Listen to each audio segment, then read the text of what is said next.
ناظرین، میاں طاہر حاضر خدمت۔ اس وقت جو سب سے بڑا سوال ہے تمام ذہنوں میں وہ یہ ہے کہ اسرائیل ایران جنگ کا کیا بنے گا، آگے کیا ہونے جا رہا ہے، کیا جنگ بندی ہوگی، اگر ہوگی تو کن شرائط پہ ہوگی، کس طرح سے ہو سکے گی، اور پھر یہ کہ کیا اسرائیل اپنے مطلوبہ نتائج حاصل کر سکا، امریکہ اس جنگ میں شامل ہے، شامل ہونے جا رہا ہے یا نہیں ہوگا۔ تو یہ ہیں، اس کا جائزہ لیتے ہیں۔ تو سب سے پہلے تو یہ جو جنگ ہے وہ جاری ہے اور اسرائیل اپنے حملے کر رہا ہے اور ایران اپنی طرف سے حملے کر رہا ہے۔ فرق کیا ہے؟ فرق یہ ہے کہ اسرائیل کو جو اس کا دعویٰ ہے کہ اس سے ایران پر فضائی برتری حاصل ہے، وہ بالکل غلط ثابت ہو گیا ہے۔ ویسے بھی غلط ہے، ٹیکنیکلی وہ صحیح ہو ہی نہیں سکتی تھی، کیونکہ اسے 1000 کلومیٹر 1500 کلومیٹر دور سے اس کے جہازوں کو اڑ کے ایران کے اوپر آنا پڑتا تھا۔ جب کوئی بھی جہاز، دنیا کا کتنا بھی بڑا جہاز ہو، ایک اور جہاز بن رہا ہے، اس کی کیپیسٹی ہوگی، لیکن وہ تو ابھی بن رہا ہے، اور وہ کہاں بن رہا ہے اس کی تفصیلات پھر کبھی بتاؤں گا۔ لیکن جو اس وقت F-35 ہے یا F-16 ہے جو اسرائیل کے پاس ہیں، F-15 ہے، جدید جہاز ہیں اس کے پاس، ان کی یہ کیپیسٹی نہیں ہے کہ وہ اتنا لمبا فاصلہ بھی طے کرے اور پھر وہ ایران کے اوپر کئی پروازیں کر کے اپنے مقاصد کو حاصل کرے۔ تو اب وہ آتے ہیں 1500 کلومیٹر دور سے، اور وہ ایک بے شک علیحدہ ایک ٹینک لگا کے آتے ہیں، اور اس کا ان کو نقصان بھی ہوا۔ جب علیحدہ ٹینک لگایا F-35 کے ساتھ تو اس کی جو سٹیلتھ صلاحیت تھی، یعنی کہ چھپ جانے والی صلاحیت راڈار کی نظر سے، وہ ختم ہو گئی۔ تو ایران کے جو ایئر ڈیفنس سسٹم جس کو اس نے ہیک کیا تھا، وہ جب دوبارہ بحال ہوا ہے تو اس نے اس کو پہچاننا شروع کر دیا اور اس کو انہوں نے ہٹ کیا اور F-35 گرے۔ اب ظاہرہ اسرائیل نہیں مان رہا، ایران کو چاہیے کہ اس کے ثبوت جلد از جلد سامنے لائے۔ اب اگر فرض کریں نہیں بھی گرے تو ایران کے جو جہاز ہیں وہ آ کے وہ کام نہیں کر سکتے جسے فضائی برتری کہا جا سکے۔ تو اس لیے ایران اپنے مقاصد ابھی تک حاصل نہیں کر سکا۔ جب تک آپ جو اس کے مقاصد میں شامل ہے، جب تک اسرائیل جو ہے وہ ان کے ایٹمی ری ایکٹرز کو، اور جو جہاں پہ انہوں نے اپنی جو ایٹم بم بنانے کی جو بھی انہوں نے اپنی انسٹالیشن ہے ان کی، اس کو بھرپور طریقے سے نشانہ نہیں بناتا، یعنی کہ ان کو بام سے اڑا نہیں دیتا، تو یہ مقصد تو ان کا حل نہیں ہوگا۔ دوسرا مقصد ان کا تھا کہ وہ وہاں رجیم چینج چاہتا تھا، یعنی کہ وہ جو حکومت اس وقت جو لوگ کر رہے ہیں ان کو وہ چاہتا تھا کہ وہ فارغ ہو جائیں۔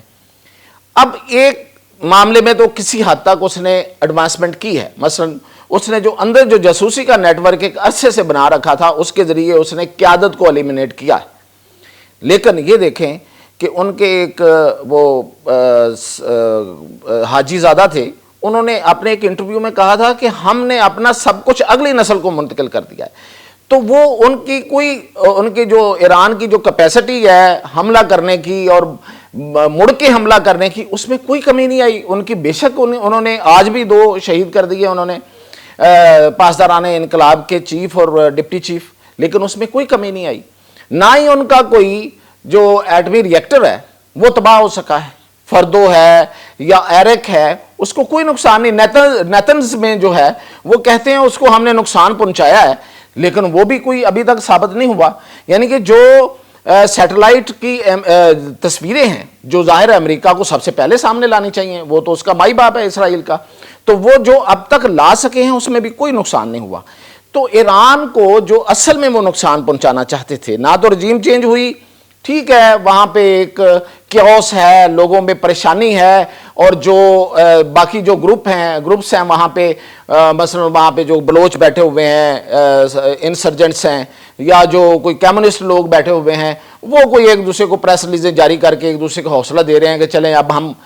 قبضہ کرتے ہیں، لیکن وہاں پہ ایسی کوئی صورتحال نہیں کہ ایران میں اس وقت حکومت ٹاپل ہو سکے۔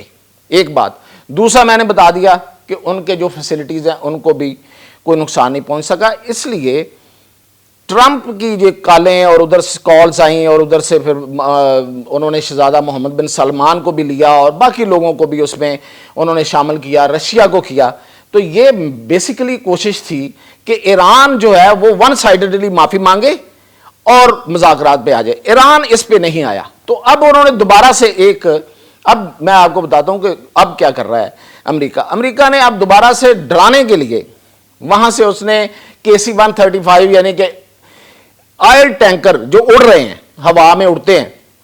جو جہازوں کو فیول دیتے ہیں اوپر فضا میں، وہ اس نے بھیج دیے ہیں کو بڑی تعداد میں امریکہ سے، اور اس کا مقصد یہ ہے کہ جو اسرائیلی طیارے آئیں گے وہ وہاں سے فیول لیں گے اور پھر وہ دوبارہ سے بمباری کریں گے۔ لیکن ایک بات تو طے ہے نا کہ جب تک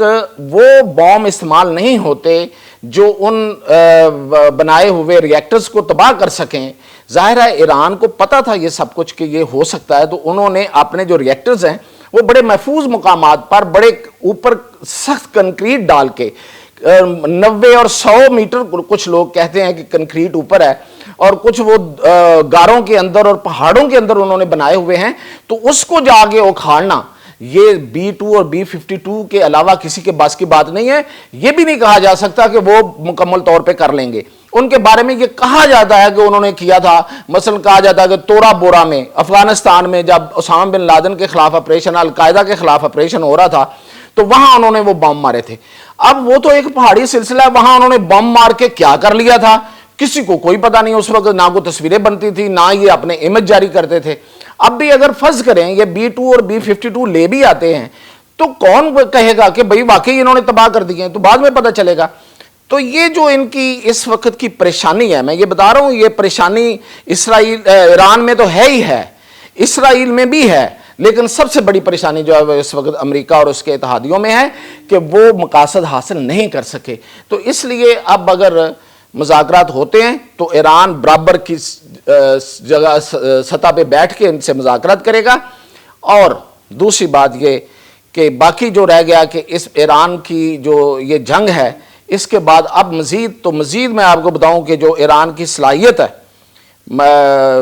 میزائل فائر کرنے کی، وہ بالکل کم نہیں ہوئی، ہمیں روزانہ اس میں اضافہ نظر آ رہا ہے۔ ان کے جو میزائل ہیں وہ پہلے سے زیادہ کارگر ثابت ہو رہے ہیں، اور جس طرح سے آپ نے دیکھا کہ حیفا کا ایئرپورٹ انہوں نے اڑا کے رکھ دیا، اور باقی انہوں نے عمارتیں بھی اڑا دی۔ ان کے تمام جو میزائل روکنے والے سسٹم ہیں، جس کو وہ ایئر ڈیفنس سسٹم کہتے ہیں اور جس پہ ان کو بڑا فخر ہے، اور جو امریکہ بہادر نے بنا کے ان کو دیے تھے، وہ سارے کے سارے زمین بوس ہو گئے ہیں۔ اتنی دور سے میزائل فائر کرنا، اور ایران جیسے ملک کی طرف سے جس کے پاس ٹیکنالوجی کی جدت کے بارے میں لوگوں کو شک تھا کہ اتنے عرصے سے پابندیاں سہنے والا ملک جو ہے وہ کیسے جدید ٹیکنالوجی بنا سکتا ہے، اس نے اسرائیل کو ہلا کے رکھ دیا ہے۔ اور اسرائیل اتنا سا ہے، 1200 مربع کلومیٹر کا اسرائیل ہے، اور آپ دیکھیں اس کے مقابلے میں ایران کتنا بڑا ہے۔ تو ایران کے پاس صلاحیت حملہ کرنا، حملہ کر کے پیچھے چلے جانا زیادہ ہے، اس کے پاس زیادہ رقبہ ہے، وہ زیادہ اچھے طریقے سے جنگ لڑ سکتا ہے بجائے اس کے کہ اسرائیل لڑ سکے۔ تو اس لیے اس میں پلہ اگر مجھ سے پوچھیں گے تو ابھی بھی ایران کا باری ہے۔ اگر ایران جو ہے وہ اپنا نظام کو جو بھی جتنا رہ گیا اس کو انٹیکٹ رکھتے ہوئے، اس کو مضبوط رکھتے ہوئے، اس کو بکھرنے نہ دے، اندر سے کچھ نہ ہو جائے، اندر سے پہلے سنبھالنے کی ضرورت ہے۔ جاسوس جو ہوتا ہے وہ دشمن سے زیادہ خطرناک ہوتا ہے، تو وہ ان کو سنبھالیں اور اس کو جواب دیتے رہیں اور اس جنگ کو آگے کھینچیں۔ اسرائیل گھٹنوں پہ آئے گا اور اس کے ساتھ امریکہ بھی گھٹنوں پہ آئے گا، وہ بے شک جتنا بڑا اسلحہ لے آئے، لیکن اس کو مجھے نہیں لگتا کہ کامیابی حاصل ہوگی۔ مزید اپڈیٹ کے ساتھ حاضر ہوں۔